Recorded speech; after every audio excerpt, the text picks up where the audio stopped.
Hello, this is Amanda Barnes, and this is my personal development presentation on understanding students with ADHD. So I want to begin by talking about how students with ADHD are currently being served, how many are being served in the United States.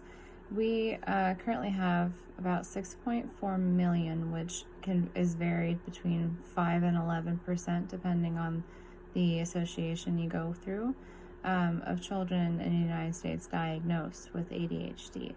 About 6.1% of those students are treated with medication, and there are some students, even with severe ADHD, that are not treated or receiving therapy for any of their symptoms.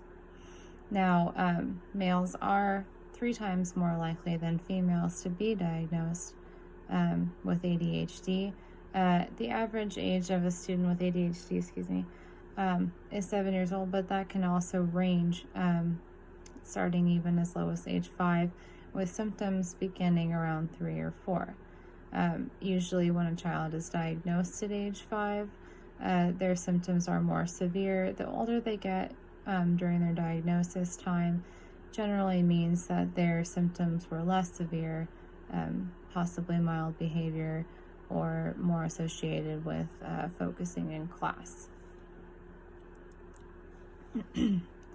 How has the number of students identified increased in recent years?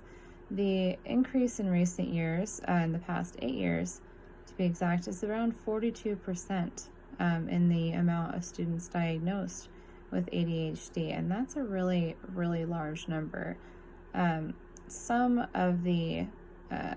of the companies believe, or doctors, believe that the increase is due to overdiagnosis in American children.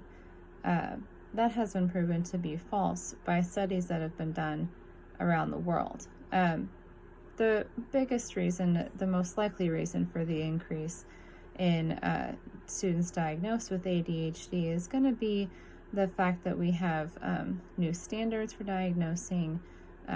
We understand it a little bit more, and we also have more accessible healthcare insurance to students that maybe didn't have insurance before, thanks to the Health Care Act. So students are receiving services because they are attending doctors and physicians and being diagnosed properly. One thing I did think was interesting is that the rate of non-Hispanic Black girls with ADHD has increased 90%, and that was the only racial-related ADHD diagnosis that I could find, aside from the lack of diagnosis, which is the Hispanic community or any second language speaking community seems to have a lower rate of students with ADHD. I thought that was very interesting. What are some specific characteristics and behaviors of students with ADHD? And in what ways are those characteristics make it difficult for students to learn and participate in school? Some characteristics of ADHD, there are some that they consider male characteristics versus female characteristics. However, they're not necessarily cut and dry.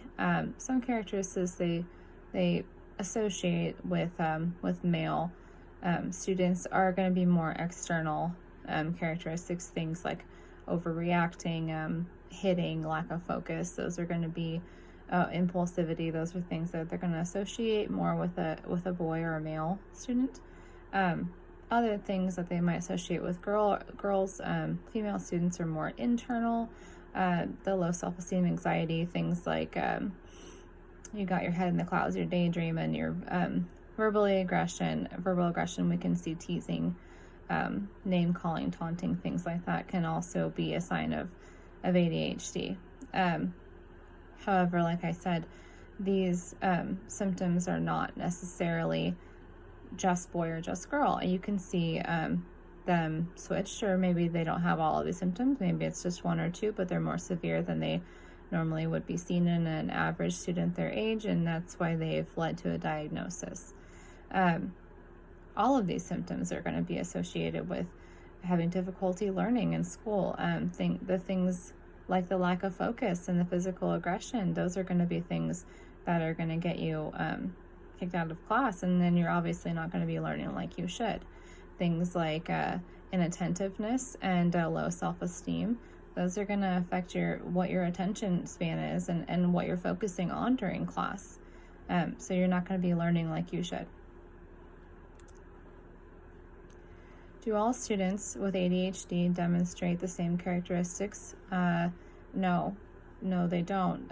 Each student is unique, as is their situation and their symptoms. As I said, some students are diagnosed as low as 3, and some are 8, and some are into adulthood. You've seen people diagnosed with ADHD into adulthood that were never diagnosed as a child. So their symptoms were probably mild, maybe to moderate as a child, and just not diagnosed. However, the fact that you have some students with severe, some with moderate, and some with mild ADHD is a clear cut and dry reason why their characteristics are not necessarily exact. They're not going to have the same. A student can have 3 or 4 symptoms that led to a diagnosis. A student can have many that led them to see a doctor and therefore have a diagnosis. So each individual situation is unique, and no two are the same. According to IDEA 2004, under what category are students with ADHD identified? Under the IDEA 2004, students with ADHD are under the category of other health impairment. And this is one of the main reasons for this is because they don't necessarily need special education services just because they have attention deficit hyperactive disorder. There are some students with ADHD that don't need any services at all. They might have the mild to moderate, or the symptoms that they do have might not affect their learning in particular. So if a student, if their learning is being impaired, if their schoolwork is being impaired by their disorder, then they would go through and maybe try to get on an IEP or a 504 plan for their ADHD student. But unless you see those, there's not really a reason for them to be on an IEP or in special education. To discuss effects of classified interventions for students, especially those who display characteristics of ADHD, I found quite a few that I thought that would be really effective in the classroom, that would allow you to do these interventions without targeting that student, and that student can remain anonymous, which is what you want. You don't want the student with ADHD to be singled out. You don't want it to be clear that this intervention is being done for them, and it's something that's going to help other students in the class, so why not? One of the things that I liked was the class-wide peer tutoring, which is an academic intervention, and it allows the teacher to monitor the whole class. So you're going to have 2 students that are going to be working together, maybe editing a paper together, giving each other ideas on what they can do next, and having that in a small group is going to help a student with ADHD focus. They have one person to talk to, one thing to focus on. It's going to help them. And also you can obviously pick and choose who they're partners with. And in doing so, you can avoid situations that might cause aggression or irritation to a student with ADHD. Something else that I liked was the computer assistance instruction. Using computer programs to supplement instruction is great. It's something that's going to be more prevalent in our society today. Everyone is using some kind of computer program or instruction in their classroom.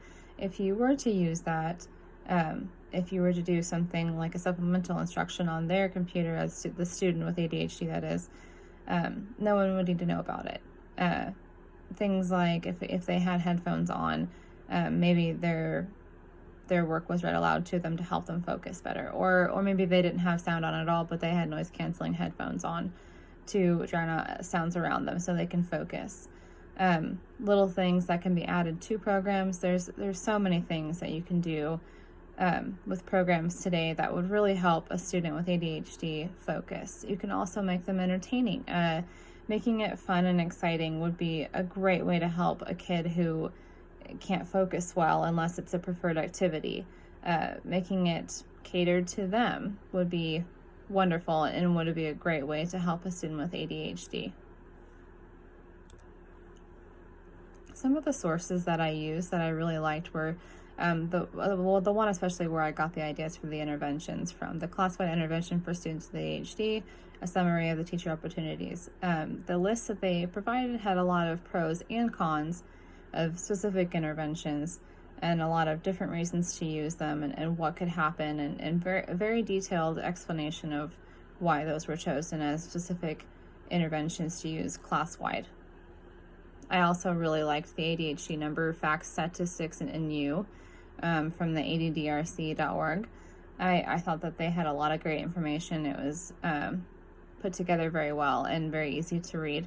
So I use that for quite a bit of my information as well. So thank you for your time.